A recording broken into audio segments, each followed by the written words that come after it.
My name is Emma Richardson, and I work as a marine biologist for the Pacific Northwest Research Institute. For the past 3 years, I have been studying coastal ecosystems along the Oregon shoreline, documenting the effects of climate change on marine habitats and species migration patterns. The job requires extensive field work in remote coastal areas where I collect samples, monitor wildlife populations, and maintain research equipment at various observation sites. What I discovered 6 months ago at Beacon Point changed my understanding of what exists beyond the boundaries of our known world. The assignment that brought me to Beacon Point was routine marine habitat assessment for a proposed conservation area designation. The location was a rugged stretch of coastline 30 miles north of Newport, accessible only by a narrow gravel road that wound through dense coastal forest. The area included tide pools, rocky outcroppings, and a small lighthouse that had been decommissioned in 1987 when automated navigation systems made manned facilities obsolete.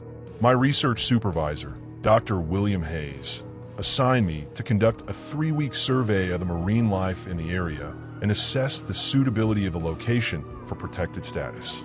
He also asked me to evaluate the condition of the lighthouse structure as a potential research station for long-term monitoring projects. The lighthouse itself could be used as a base of operations while you complete the coastal survey work, Dr. Hayes explained during our planning meeting.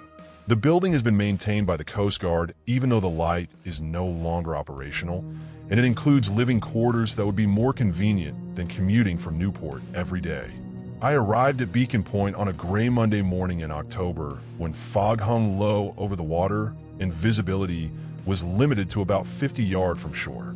The lighthouse stood on a rocky promontory that rose 40 feet above the high tide line, connected to the mainland by a narrow strip of land that was submerged during extreme high tides.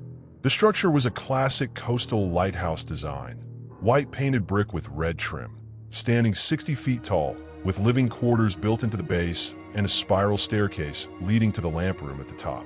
The keeper's quarters have been updated with modern utilities when the facility was automated, so I had electricity, running water, and telephone service for emergency communications. The living space included a kitchen, bedroom, bathroom, and office area with large windows that provided spectacular views of the ocean during clear weather. Most importantly for my research work, the lighthouse property included a small dock and storage building where I could keep boats and scientific equipment. During my first week at Beacon Point, I focused on establishing my research routine and familiarizing myself with the coastal environment in the area. The tide pools contained diverse communities of marine invertebrates, including several species I had not encountered in other locations along the Oregon coast. The water clarity was exceptional, allowing detailed observation of underwater habitats from the surface. The rocky shoreline provided excellent access to different zones of the intertidal ecosystem for sample collection and photographic documentation. But I also noticed unusual characteristics about the lighthouse itself that seemed inconsistent with standard Coast Guard maintenance practices. The lamp room at the top of the tower contained equipment I did not recognize, including what appeared to be a large prism or crystal mounted in the center of the light assembly. The lens system was much more complex than necessary for a simple navigation beacon, with multiple rotating elements and adjustable mirrors that could direct light in precise directions. Most puzzling was the fact that the light continued to operate despite the lighthouse being officially decommissioned. Every evening at sunset, the lamp room would activate automatically and project a powerful beam that swept across the ocean throughout the night. The light was not visible from a mainland due to the configuration of the coastline, which explained why passing ships and coastal authorities were unaware that the supposedly inactive lighthouse was still functioning. During my second week at Beacon Point, I decided to investigate the lighthouse operations more thoroughly. The access to the lamp room required climbing a spiral staircase that wound around the interior walls of the tower, passing through several levels that contained equipment rooms and storage areas. Most of these spaces were locked, but I found keys hanging on hooks near the main entrance that provided access to different parts of the facility. The equipment rooms contained machinery that seemed far more sophisticated than anything needed to operate a simple lighthouse. There were computer systems, monitoring devices, and what appeared to be communication equipment that could receive and transmit signals across vast distances. The storage areas were filled with logbooks, charts, and technical manuals that documented operations going back decades, with detailed records of maintenance procedures, equipment calibrations, and observational data that had nothing to do with maritime navigation. The lamp room itself was the most intriguing part of the lighthouse. The crystal or prism I had noticed was actually a carefully crafted optical device that split and focused light in ways that created complex patterns and projections. The rotating mirrors and adjustable lenses could be controlled through a panel of switches and dials that allowed precise manipulation of the light beam's direction, intensity, and characteristics. Most significantly, I discovered that the lighthouse was not just projecting light across the ocean. It was receiving light from somewhere else. During clear nights, I observed that the crystal assembly collected incoming light from specific directions and projected images onto the walls of the lamp room. These were not random patterns or reflections, but detailed scenes that appeared to show landscapes, structures, and activities that did not match any location I recognized from the Oregon coastline or surrounding areas. The images were clear enough to identify specific details like buildings, vegetation, people, and weather conditions in places that seemed to exist somewhere beyond the visible horizon. Some scenes showed coastal areas with different geological features than the Pacific Northwest. Others depicted cities or towns with architectural styles I had never encountered. Most intriguing were images that appear to show the same lighthouse structure I was occupying, but surrounded by different landscapes and under different sky conditions than what existed at Beacon Point. On my 10th night at the lighthouse, I discovered that the light projections were not passive images, but interactive displays that responded to adjustments of the optical equipment.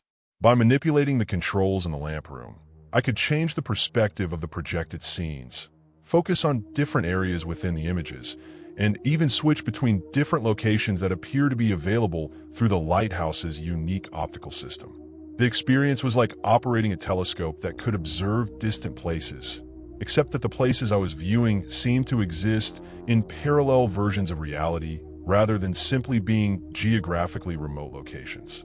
I began documenting these observations with photographs and detailed notes, though the images never captured the full clarity and detail that I could see directly through the lighthouse's optical system.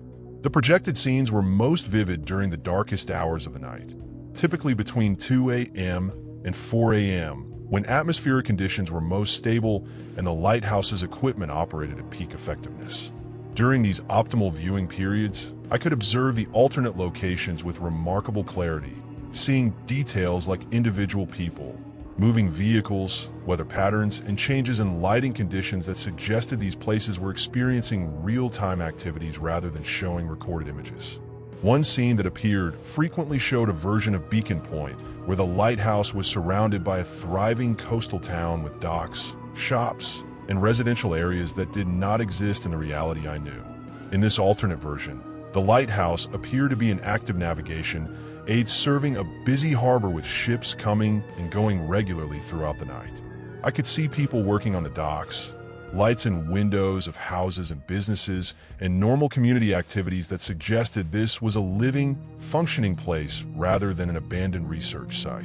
Another recurring scene showed the same lighthouse structure in what appeared to be a tropical environment, surrounded by palm trees and white sand beaches under bright blue skies. In this version, the lighthouse seemed to serve as a resort or tourist attraction, with people visible on observation decks and boats anchored in clear turquoise water nearby. The vegetation, architecture, and even the positioning of the sun suggested this location existed in a completely different climate zone, possibly even in the southern hemisphere where seasons would be reversed. Most disturbing was a scene that showed the lighthouse in what appeared to be a post-apocalyptic environment. In this version, the structure stood alone on a barren landscape under a dark sky, with no vegetation or signs of life visible in any direction. The lighthouse itself appeared to be partially damaged, with broken windows and deteriorating exterior surfaces, but the light continued to operate and sweep across the desolate surroundings as if searching for something that was no longer there. As I spent more time observing these alternate realities through the Lighthouse's optical system, I began to understand that I was not simply viewing different locations, but different versions of the same location existing in parallel dimensions or alternate timelines. Each scene showed Beacon Point as it might exist under different circumstances or in different versions of reality where history had unfolded differently than in my own world. The implications of this discovery were staggering. The lighthouse was not just a navigation aid or research facility, but a window into alternate realities that somehow coexisted with our own. The decommissioned status was apparently a cover story to prevent public access to equipment that could observe parallel dimensions and possibly even allow communication or travel between different versions of reality. During my third week at Beacon Point, I began experimenting more actively with the Lighthouse's controls to test whether I could influence the alternate realities I was observing or establish communication with the people I saw in those other versions of the world. The optical system included features that allowed me to project light patterns and signals toward the alternate locations, potentially making my presence known to observers in those parallel dimensions. My first attempt at interdimensional communication involved using the Lighthouse's beam to flash Morse code messages toward the alternate version of Beacon Point where the thriving coastal town existed. I projected a simple greeting message, repeating it several times while observing the harbor area to see if anyone would notice the unusual light patterns and respond. After about an hour of signaling, I observed someone in the alternate reality standing on the lighthouse observation deck with what appeared to be binoculars or a telescope, looking directly toward the position where my lighthouse would be located in their version of reality. The person then began flashing a light in response, sending Morse code signals that I could clearly read through the optical system. The message was simple but profound. "We see you. Who are you?" I responded with my name and basic information about my location and situation. The person in the alternate reality replied with their own identification. "My name is Samuel Torres. I'm a lighthouse keeper here in Beacon Point Harbor. How are you sending signals from the ocean?" The conversation continued for several hours, with Samuel explaining that in his version of reality, Beacon Point was indeed a thriving fishing community with an active lighthouse that served dozens of vessels every day. From his perspective, my signals appeared to be coming from empty ocean about a mile offshore, as if transmitted by a ship or floating platform that was somehow invisible to his instruments. I explained that I was occupying the same lighthouse he worked in, but in a different version of reality where Beacon Point was an abandoned research site rather than an active harbor. Samuel was initially skeptical of this explanation, but as our conversation continued and I provided detailed descriptions of the lighthouse's interior layout and equipment, he became convinced that we were indeed communicating across parallel dimensions. Samuel Torres became my primary contact in the alternate reality version of Beacon Point, and over the following weeks we established regular communication sessions during the optimal viewing hours when the lighthouse's equipment functioned most effectively. Through our conversations, I learned that the lighthouse had been built in his reality specifically to facilitate communication between parallel dimensions, and that there was a network of similar facilities operating in multiple versions of reality. The lighthouse keepers in Samuel's dimension were trained professionals who maintained contact with their counterparts in other realities as part of a coordinated monitoring and research program. The purpose of this interdimensional network was to track variations between parallel timelines and identify significant differences that might affect the stability of the multiverse itself. Some realities were experiencing catastrophic events or timeline disruptions that could potentially spread to other dimensions if not properly monitored and contained. According to Samuel, my reality was classified as a baseline dimension that served as a reference point for comparing other timelines and identifying anomalies that required investigation. The decommissioned status of the lighthouse in my dimension was part of a cover operation designed to maintain secrecy while allowing authorized researchers to access the interdimensional communication equipment when necessary. Dr. Hayes, and the Pacific Northwest Research Institute were apparently aware of the Lighthouse's true purpose and had assigned me to Beacon Point specifically because my background in scientific research made me a suitable candidate for learning about the interdimensional monitoring program. This explained why my assignment had been presented as routine marine biology work when the real purpose was to evaluate my potential as an interdimensional researcher and communications operator. Samuel provided me with training materials and operational procedures for using the Lighthouse's equipment more effectively. I learned how to access different parallel dimensions by adjusting the optical system's configuration, how to establish stable communication links with operators in other realities, and how to document and report observations according to protocols that had been developed over decades of interdimensional research. The Lighthouse contained extensive databases of information about different parallel dimensions, including detailed profiles of alternate versions of historical events, geographical differences, and population variations that distinguished each reality from the baseline dimension I called home. Some of the alternate realities showed relatively minor differences from my own world. Different political leaders, slightly altered geographical features, or technological developments that had progressed along different paths. Others showed dramatic variations where major historical events had unfolded differently, creating entirely different social structures, economic systems, or environmental conditions. The tropical version of Beacon Point existed in a reality where global climate patterns were significantly different, possibly due to variations in ocean currents or atmospheric composition that had created a warm weather zone in areas that were cold and rainy in my dimension.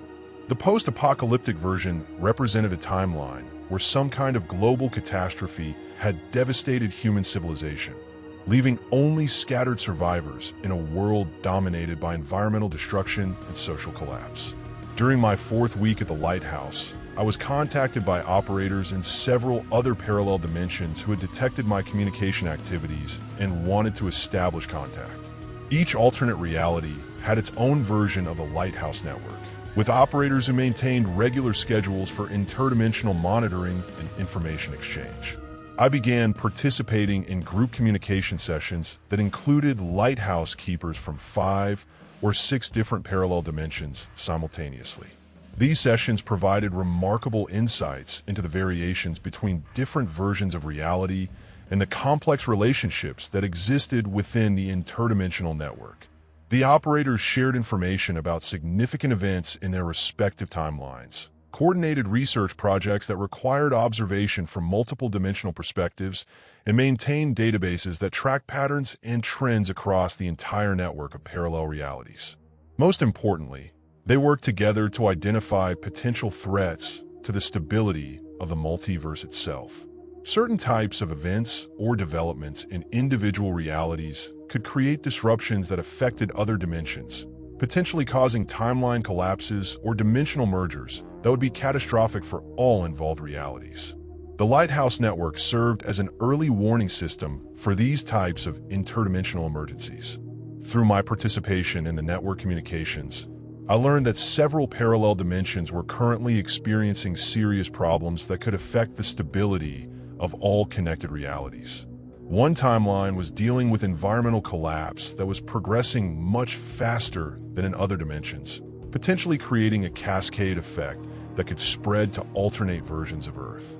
Another reality was experiencing technological developments that were disrupting the natural barriers between dimensions, possibly leading to uncontrolled dimensional travel that could destabilize the entire network. Most concerning was a dimension where the Lighthouse network itself was under attack by forces that wanted to sever the connections between parallel realities and isolate individual timelines from interdimensional communication. If successful, this effort could leave other realities vulnerable to threats they could not detect or prepare for without the early warning capabilities provided by the network coordination system. My 5th week at Beacon Point Lighthouse brought the first direct evidence that the interdimensional threats discussed by the network operators were becoming critically dangerous. During a routine communication session with Samuel Torres and 4 other lighthouse keepers from parallel dimensions, We receive an emergency broadcast from a reality that had previously been a regular participant in our network coordination meetings.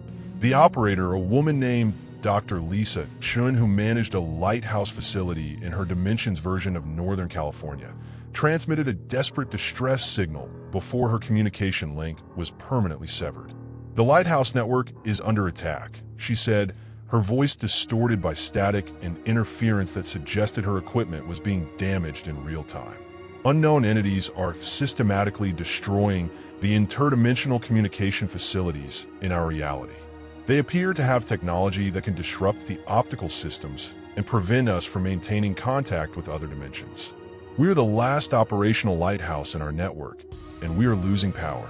They know how to target our equipment specifically. This is not a random attack. Before Dr. Chen's transmission ended completely, she managed to provide crucial information about the nature of the attacking forces.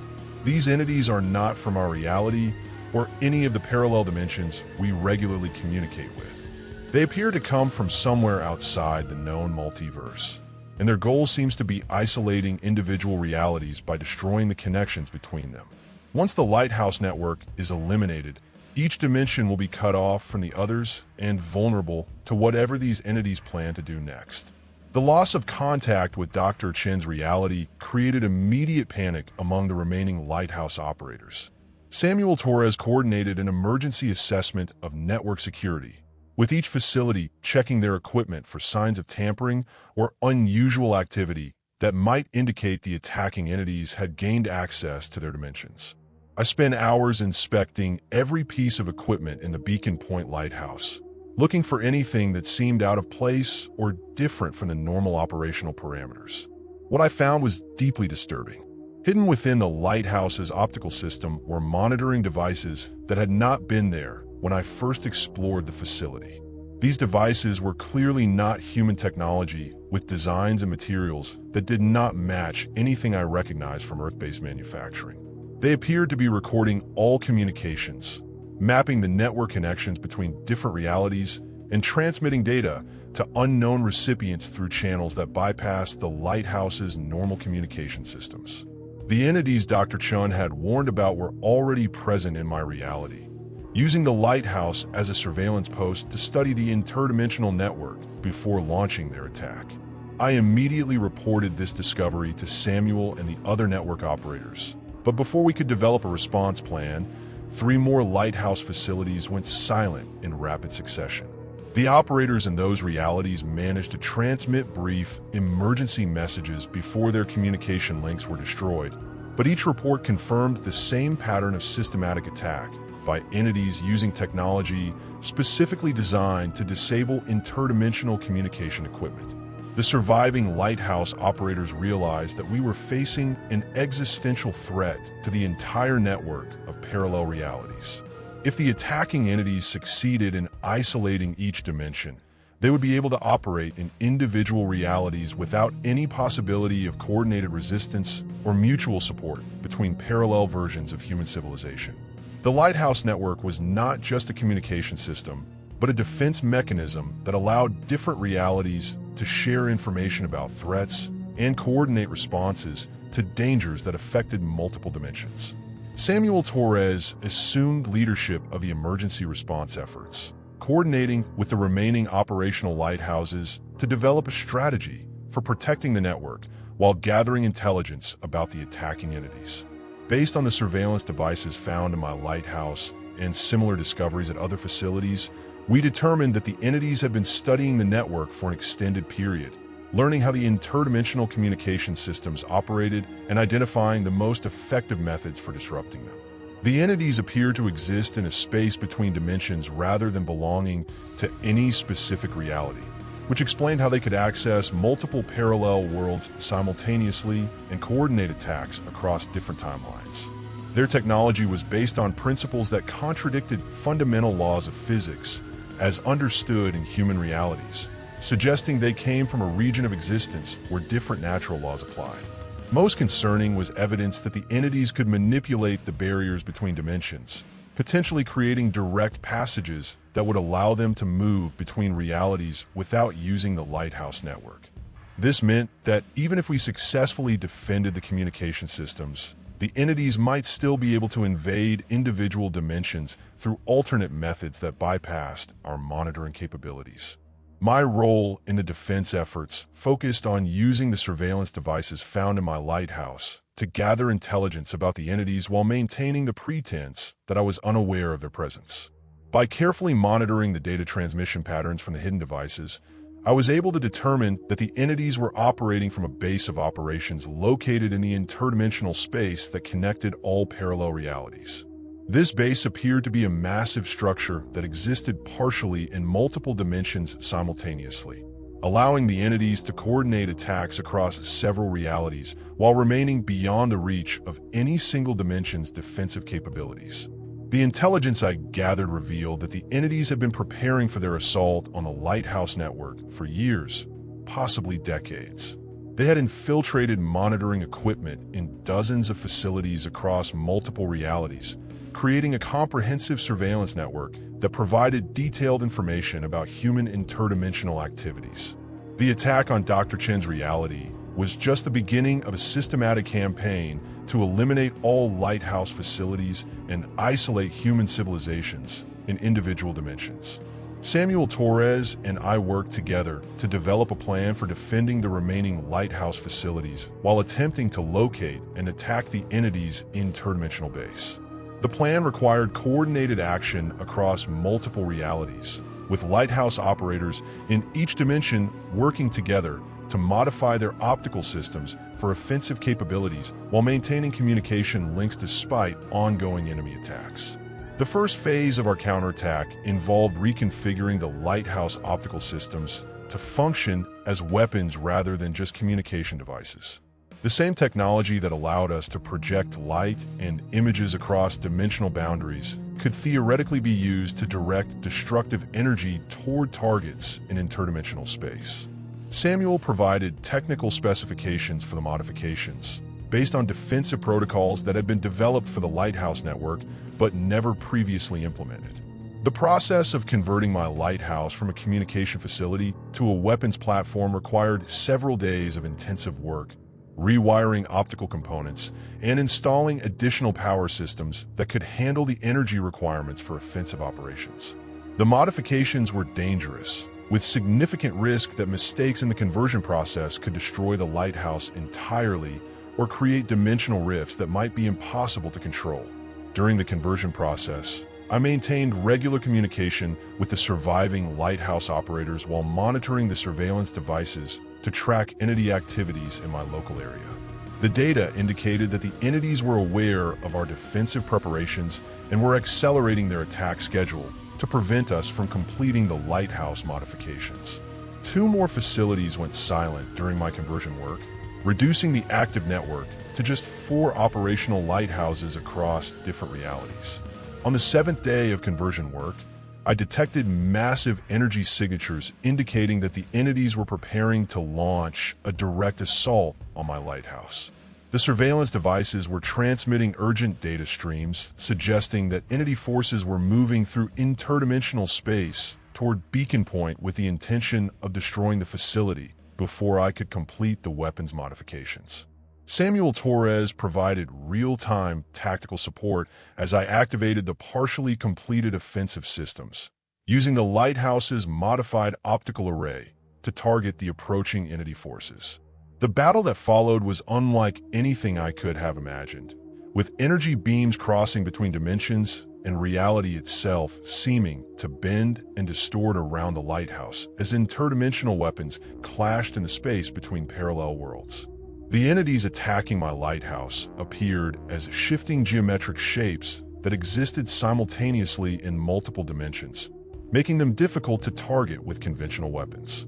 Their technology created distortions in space and time that made normal physics unreliable in the combat zone. My modified lighthouse systems could damage the entities, but only by redirecting massive amounts of energy through dimensional channels that threatened to tear holes in reality itself.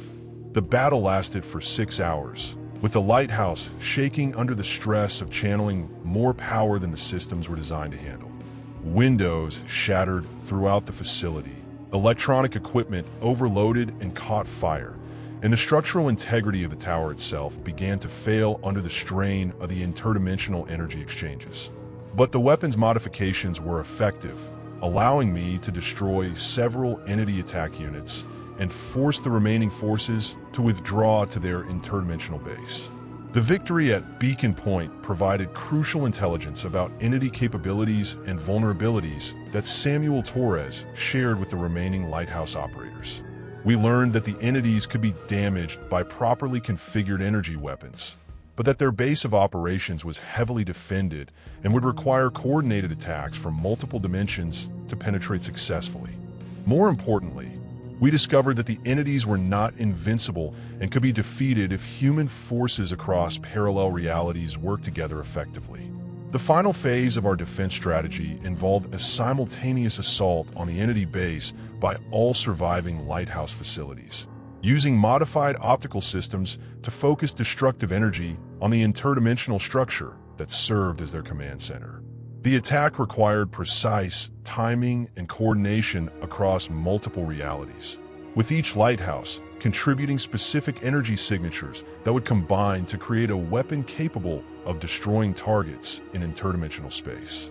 Samuel Torres coordinated the timing for the combined assault, ensuring that all participating lighthouses would fire their weapons simultaneously despite operating in different timelines with different temporal flow rates. The technical challenges were enormous, but the Lighthouse Network's communication systems provided the necessary synchronization capabilities to make the coordinated attack possible. At exactly midnight Pacific time in my reality, corresponding to equivalent times in the other participating dimensions, for Lighthouse facilities fired their modified optical weapons at the coordinates Samuel had calculated for the entity base.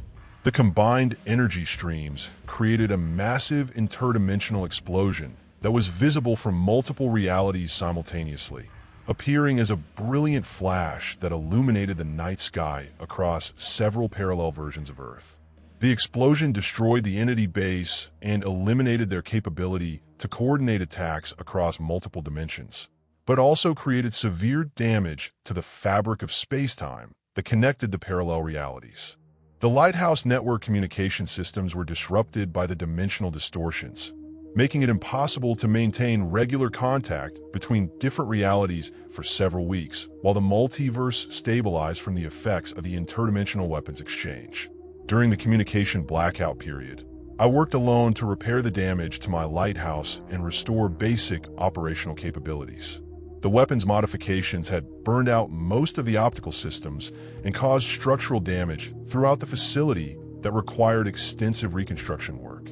The power systems were completely destroyed and had to be rebuilt using emergency generators and salvaged equipment from the Coast Guard maintenance supplies.